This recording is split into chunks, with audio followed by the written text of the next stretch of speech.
We all know how keen, hawkish Hillary Clinton is on regime change in the Middle East, in Iraq, Libya, Syria. What often gets forgotten, however, is what she did in Honduras.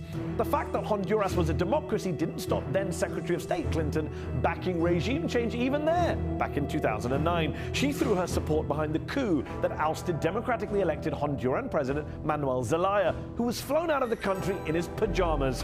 While the UN, the EU, and the OAS were calling for Zelaya to be immediately reinstated, Clinton was, in her own words, to quote her 2014 memoir Hard Choices, strategizing a plan to restore order in Honduras and ensure that free and fair elections could be held quickly and legitimately, which would render the question of Zelaya moot. A pretty damning admission.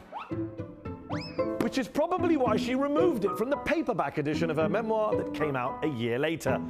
To make things worse, to this day, Clinton insists, against all evidence, that Honduran institutions followed the law in removing President Zelaya and refuses to call a coup a coup. Our assessment was we should slow walk and try to stop anything that the government could take advantage of without calling it a coup. That wasn't the assessment of our own US ambassador on the ground in Honduras at the time, who wrote in an official memo, "There is no doubt that the military, Supreme Court, and National Congress conspired on June 28 in what constituted an illegal and unconstitutional coup."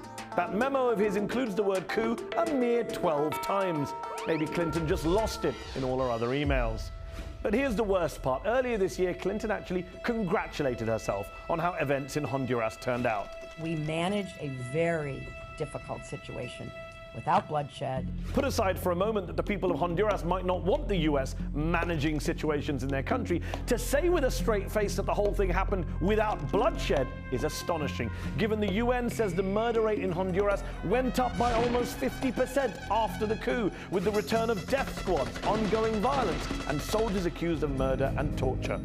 Berta Cáceres, the famous Honduran human rights activist who singled out Hillary Clinton for backing the Honduran coup, warned in 2013 that the army has an assassination list of 18 wanted human rights fighters with my name at the top. When they want to kill me, they will do it. In March of this year, Cáceres was shot dead inside her own home. I guess it isn't surprising, is it, that Henry Kissinger and Hillary Clinton are such good friends.